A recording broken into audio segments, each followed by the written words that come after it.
Okay, you lot, so we finally got news about the upcoming update that is happening on the 18th of June. This also marks the release date of the global version, so yeah, whatever happens here is gonna be very important. And yeah, spoiler alert, there's a lot of balance patch changes. There's skill kits for Machina and another 4-star unit that is coming out, so yeah, let's dive right into it, because this might potentially change the meta quite a lot. Okay, so first of all, of course, Machina banner is being added, so both her character banner and her Rememento banner will be available. She is a support type, right, so her Rememento is gonna be of a support type and will work on all other support type units, which honestly could be very beneficial because there's a lot of very strong support units. The featured 4 stars next to her banner are also Lixiang, or whatever you pronounce her name, right? That's a new Nat 4 unit. We also have Sasha and Yuri, so a lot of damage oriented 4 stars in here. So if you are missing those, that's a good chance to grab them. But yeah, stay tuned. I'm gonna be testing Machina as soon as she comes out on the 18th, right? And we'll see how much she can change the meta. But yeah, her splash art, and we actually have her skills. So first skill, so this one will cost 1 mana, deals damage equal to, I'm just gonna read the max level abilities, because in a lot of cases the first level ability is usually like unusable, right? So at max level, 120% scaling of attack to all enemies, and has 70% chance to increase damage taken for 1 turn. Essentially the same thing as the Zania skill 1, really, right? I think the chance may be similar as well. I'm not sure about the multiplier, but yeah, nothing new. Overall a decent skill for support, I would say. Increased damage taken, right? Next up, second skill grants all allies increased hit for 1 to 2 turns. Now the thing about increased hit, you never know whether they're talking about like guard damage, they're talking about like actual damage, right? I think this could be just guard damage, right? Because if you look at the second part, if the target already has a buff, additionally grants increased damage for 1 to 2 turns. So this one is guaranteed to be like increased damage. This one, I think increased hit. Again, I'm not sure whether this is gonna be guard damage. I'm not sure whether this is gonna be increased effect hit, right? Their translations are very wonky. At this moment, from this description, from what I am understanding, it's gonna be increased guard damage most likely, right? Which is very similar to the first skill on what's it called, Pluto, right? Again, very sort of like niche skill, but if it does grant increased damage and increased damage taken on her first skill, that's already a unit with a lot happening, right? Next up, the ultimate grants all allies attack up and critical damage up for 3 turns, right? Very similar to Pluto again. Instead of instead of granting critical rate, you get critical damage. So if you already have a unit like me, for example, with like very high critical rate, this could be an even better option to use, right? But yeah, buff for 3 turns and restores up to 25% of their attack gauge. So yeah, whenever there's attack gauge involved, usually a unit is gonna be very meta in PvP. And yeah, I'm sorry, this skill is absolutely ridiculous. She is gonna be PvP meta, especially on offense. I'm not sure how it's gonna work out on defense yet, right? But yeah, she's gonna be 100% the new meta on offense. Maybe not new meta, right? You're gonna still use her with units like Libertas, units like Diana most likely. But yeah, she's gonna be like a very good third support to that team, right? Machina is then stunned for 1 turn. This doesn't matter, right? Because as long as you kill the enemy DPS with your own DPS, whether she survives or not doesn't really matter. You will be able to finish them off with your DPS and Libertas. So yeah, overall, this is absolutely ridiculous, especially that third skill. And passive skill restores 8% of all allies attack gauge whenever an ally uses a basic attack or active skill. Okay, so this is a bit different from what we usually have with units like Diana and Priscilla, because this time Yeah, it affects based on when your allies use skills rather than when the enemies use them. So all it does, right, again, the meta is gonna be pretty similar. It's still gonna be whoever's Libertas moves first wins, right?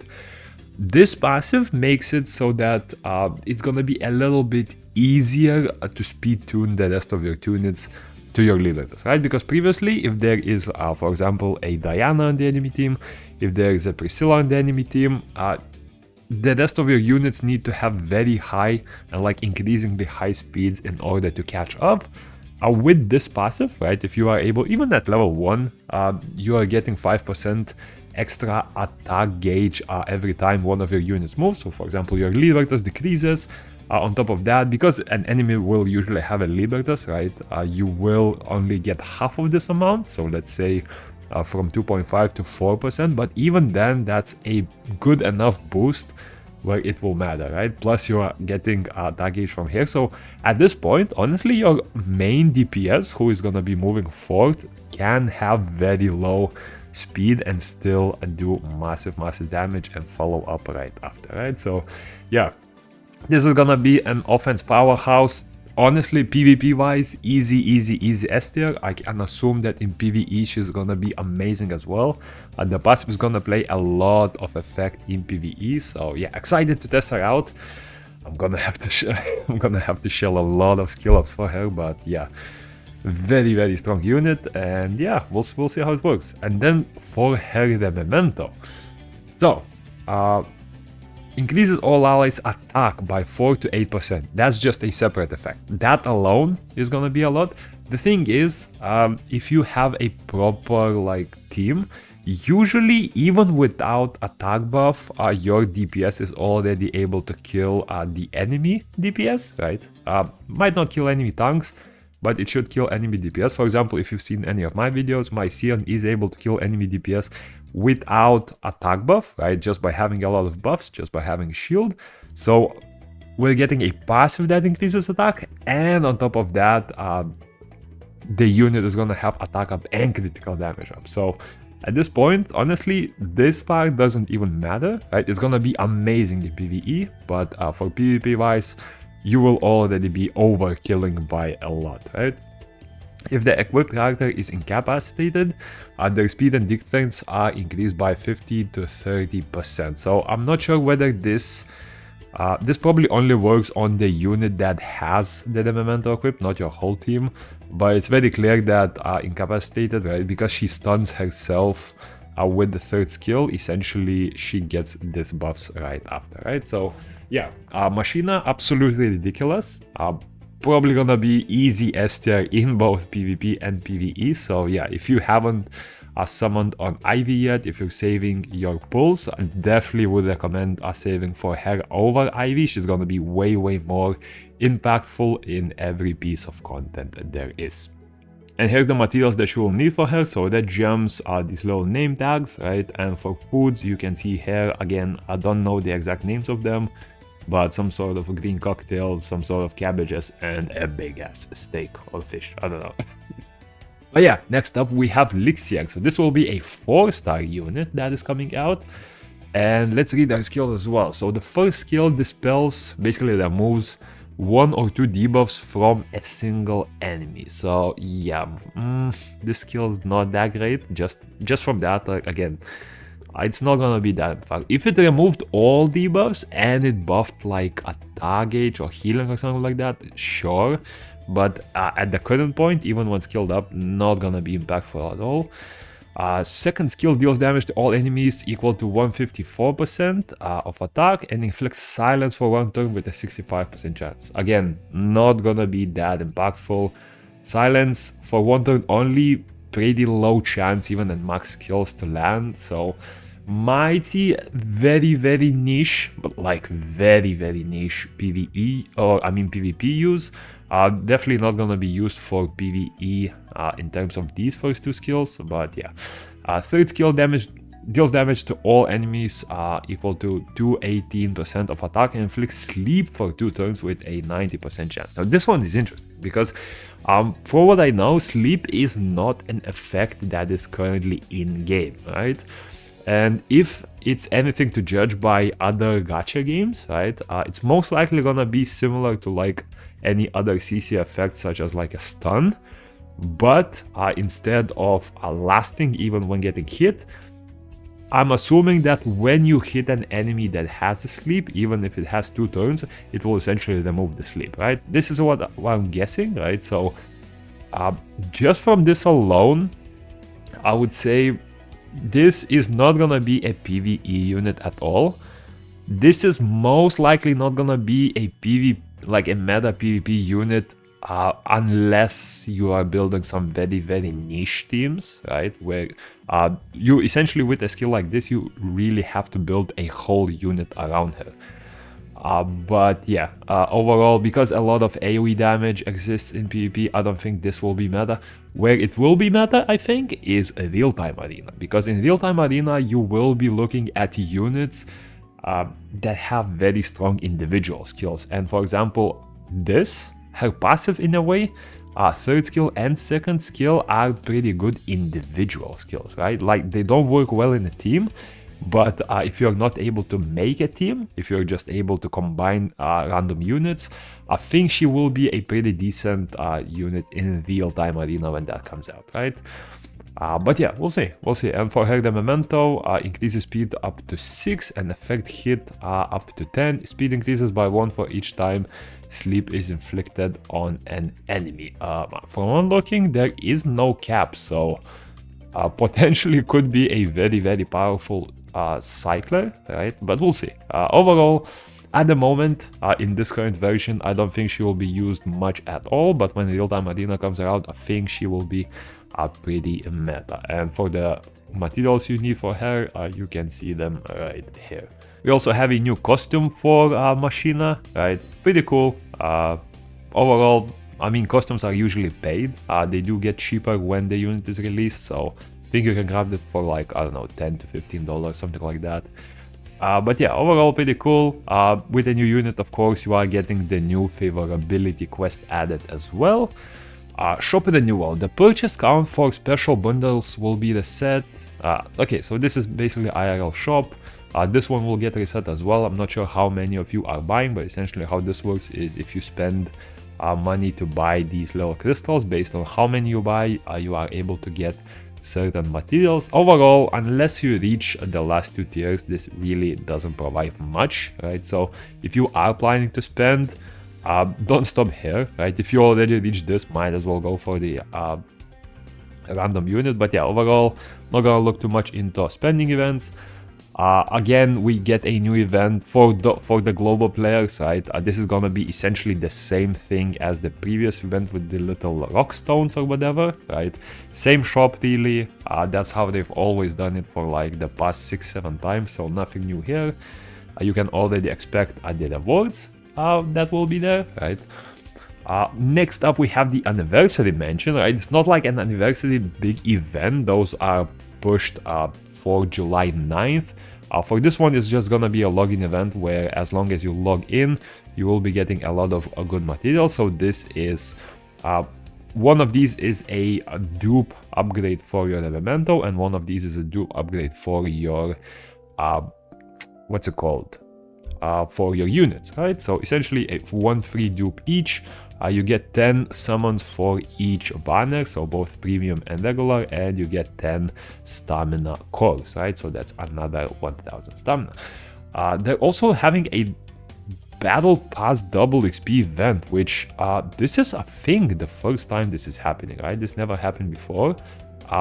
You are able to max it out relatively easily as long as you log in every day and do all of the quests, right? Even without spending too much stamina on it.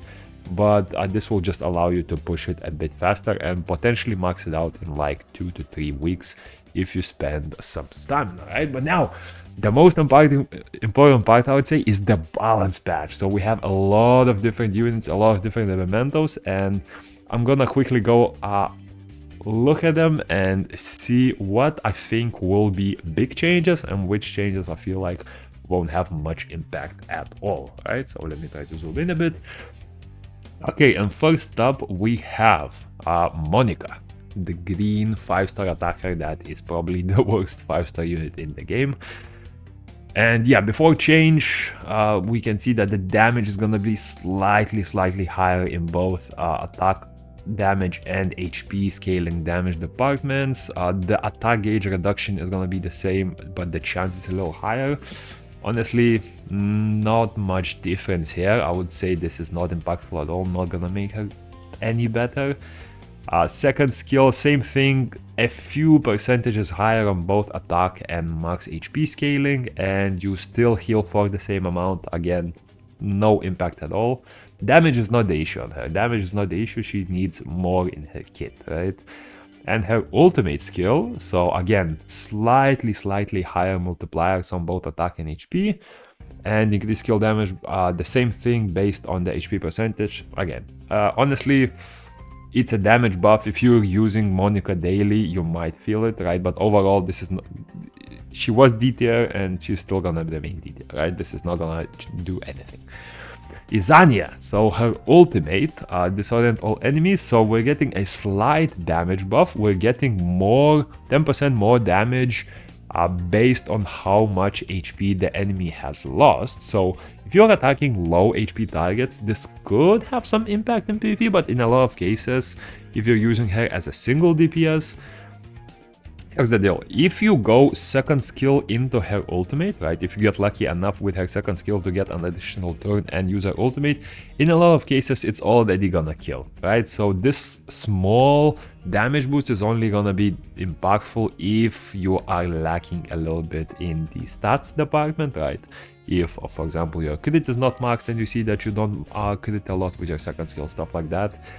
Overall, I mean, it will help for those who are lacking a bit of stats, but overall, this won't do much because in a lot of cases, especially in PvP, if you have used your second skill and you get another turn from it, you already should be able to kill even with the previous stats, right? So overall, a nice buff if you are still struggling to kill, but definitely won't change much about the unit overall as well. Bernice ultimate, before change, grants invincible to all allies for 1 turn, a 4-turn cooldown, and now it's changed to all allies for 2 turns, 7-turn cooldown. This is gonna be a massive change. This one I think will be a very big change in a lot of PvP contexts. So both PvP defense and offense I think can make a lot of teams around this, right? Now keep in mind that just slotting her in won't do much. You really have to sort of like build a team around her, but what this does is this allows your units to be way more lenient on the attack gauge management, because sometimes some units just like to go faster than others. There's a lot of passives that make others units overlap with each other, right? So a lot of times if you place her on defense with her ultimate, you have to make sure that she is the slowest one moving, or you can mess up your turn order a lot. Making it 2 turns, right, is gonna make her a bit more of a first turn winner, right? But it's also gonna make it way safer for you to use her and way less reliant on AI fuck-ups, right? So yeah, this is gonna be a huge unit. I think she's gonna shine mostly in PvP defense, but I can see a lot of uses in PvP offense as well. And by far, she's definitely gonna be amazing in RTA with this change, right? Real-time arena, because again, her first skill is already a very good individual skill. It does good damage, it does good stunts. Her second skill is very impactful with the shield and especially immunity. And yeah, honestly, her third skill was the biggest drawback for her, because with 1 turn, that felt like it does nothing, right? It was very hard to time. With this change, she's gonna be an absolute unit, right? And I'm very scared to see what happens when RTA comes around, because she is gonna be one of the best picks in the game, in my opinion, right? Next up, we have buffs to all 3 skills for Archness, which is a bit unexpected, because I think Archness is already one of the best units in the game.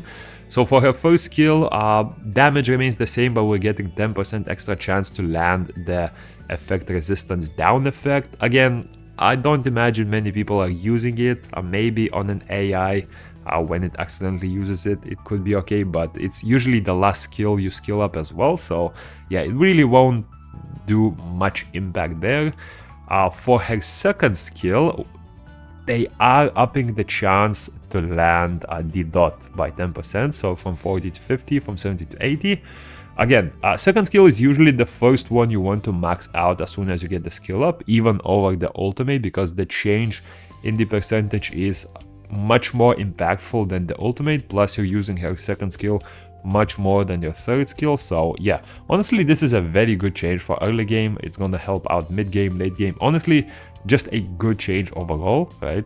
And we also get a passive buff, so instead of reducing attack gauge by 9%, it's gonna jump to 12. Again, this is not as impactful. It's mostly impactful for PvE, like bosses, where you're really trying to control attack gauge.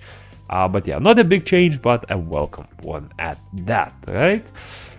Next up, we have Hajin, base speed buffed by 4. Honestly, I'm gonna have to see in game with all of these speed extra adjustments added, right? Because his third skill is actually really powerful in PvP, but he suffered a lot from being slower than Libertas. So I'll try to check, maybe I'll test him out over the weekend to see if his base speed with all of the added skill ups, with all of the added effects is higher than Libertas. And if it is, this could potentially be the new meta in PvP, right?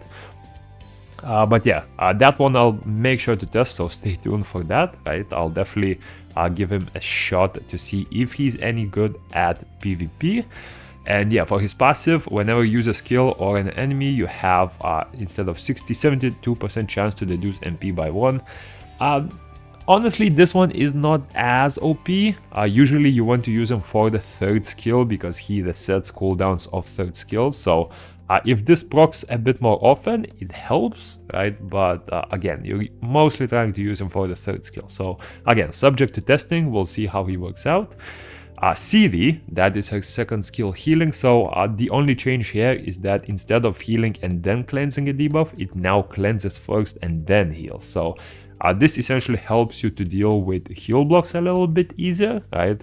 But overall, it won't be a big change. Not a lot of units have heal blocks. I think maybe Sesha and one other unit has it. So honestly, not a lot of impact. But yeah, it's more of a quality of life improvement, right? This first skill, now you have a higher chance to land the slowness on your first skill. Honestly, it won't matter much. You usually use Yudi for her ultimate and her second skill, so the first skill, I mean, it's there, but you're not gonna use her much, right? So again, more of like a quality of life improvement, I guess. For Lucas, first skill, I have to admit, I have used Lucas, right? But I'm not a massive user, but I have seen some people trying to use him in some PvE content and having some success, so we may have to give him a second shot after the balance patch, right? But yeah, first skill, 20% higher chance to land defense break, which is big because honestly 50% is way too low. 50 to 70 is a pretty decent chance, and the ultimate, instead of 85, it's now 100% chance to land increased guard damage. Now, increased guard damage gonna work in very few cases, but nonetheless, if you are able to proc it, it's gonna help, right? Sasha's passive, okay, so instead of 5 stacks, it's now 3, but the gain is higher. So in total, with 5 stacks, it was around 70%. Now it's gonna be 72. So overall, again, very good. I would say in a lot of cases, you usually use her with a provoker, right, where she doesn't get hit, so you are able to stack it regardless. But there are some bosses that have basic attacks that are AoE, so it usually resets these stacks. In this case, it's gonna be a bit better doing damage. And again, I'm already using Sasha a lot. You've seen it in the Abyss Corridor video if you've checked that, right? So yeah, overall, I'm happy for that, right? It's gonna buff my Sasha's damage quite a bit, so I'm not mad at it. And this was surprising. Shutain, or Stein, whatever you call it, which honestly, like in personal opinion, is the strongest unit in PvP in the whole game, is getting a buff. She's getting 10% more attack gauge recovery on her second skill, which again, like, is really good with a lot of DPS units in a lot of turn-gated PvE content. I wouldn't mind that. It's gonna help her cycle her own third skill way more, so hey, Honestly, very surprised to see her in there, but I don't mind, right? Let's make an OP unit even more OP. Why not? Okay, now the mementos. Okay, so this ones are gonna be a bit more niche, right? Because I feel like a lot more people have a lot of units rather than a lot of different mementos. But yeah, Beatrice's the memento. The only change here is that it also now reduces the damage you take up to 5%, which in Beatrice's cases helps, right? But in a lot of other DPS units, it's not going to be a massive change, right? This one, the unit after a party, this is a battle pass memento if I remember. And this one, okay, so what changed? Increased health is the same, and basically a little bit more healing once per turn. Not gonna be a big change, I would say. Usually if you want healing like this, you already use a unit like Ciri, which her passive is much stronger than this Rememento, so yeah, I don't know. I wasn't a big fan of this Rememento at the start, and I'm still not a massive fan of it at the moment, but we'll see. Next up, we have Izania's artifact, and that is, okay, critical chance remains the same, but instead of gaining instead of gaining attack and critical damage by 10% after 5 stacks, now you get attack and critical damage 5%, but every time you attack, rather than just incapacitate, right? And then you get 2 extra stacks whenever you do get it. So the incapacitated part remains the same, right? 5 to 10%, but the maximum limit is now 10 stacks instead of 5, and you get essentially 1 stack every time you attack. So overall, this is a pretty huge buff to her, right? Questions on how often you're gonna still use this, right? Because in a lot of cases, when you're using a damage dealer, you want the maximum amount of damage in like turn 1, turn 2. For her, you need like 5 to 10 turns for her to actually gain the maximum damage.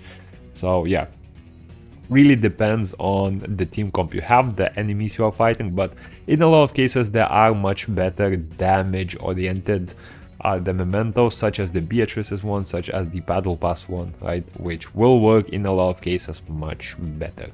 Next up we have Agnes signature artifact. So this one, the only change is that instead of applying the dot to one enemy you target, it's gonna be all enemies. So for bosses, it's not gonna do much impact. For a lot of random trash waves though, this could be pretty good. So in a lot of cases, this is gonna be impactful in stuff like Abyssal Lake, right? This is gonna impactful in some stamina dungeons, especially the Charlotte one. Overall, wasn't a big fan of her artifact overall. I feel like the artifact that grants increased damage taken was a bit better for team-wide support, but since we do have Machina that does increase damage taken now, this could see some nice use, right? Okay, and Ravi's artifact, so we're getting up to 5% more health, 5% more effect hit rate, and it increases. Okay, the healing remains the same. I guess, I mean, she doesn't have a lot of good artifacts, so I think the signature one was already somewhat the best one. So just a small health boost definitely helps out a bit, right? And then I believe it's called Lucas, right? Yeah, Lucas artifact or the memento. Increase attack, that remains the same, and okay, so you increased attack gauge whenever an enemy's guard is broken by 5%. Honestly, this is pretty much nothing, right? Zero impact at all. The cover over time effects now stack, which is pretty big, right? Especially on units like Ravi, because I know she gets a recovery over time on her second skill, I believe, so she can just stack those quite a bit. That could see some impact, but we'll see how impactful it will be, because a lot of games end up after a first few turns. But yeah, there's a lot of various miscellaneous improvement, bug fixes, all of that. The only notable one I would say is you now have 500%, or rather 500 extra space for your equipment, right? But yeah, overall, pretty good patch. I'm excited to test out some units in here, right? Especially units like Bernice, I feel like are gonna be impactful, and potentially Hajin based on how good that speed is after you add all of the values, right? But yeah, stay tuned for those. I'm definitely gonna be testing at least these two units out. And yeah, very excited to see Machina in action, right? Because that skill set looks phenomenal, right? But yeah, hope you enjoyed. Let me know the changes you are most excited from this patch, right? And yeah, peace.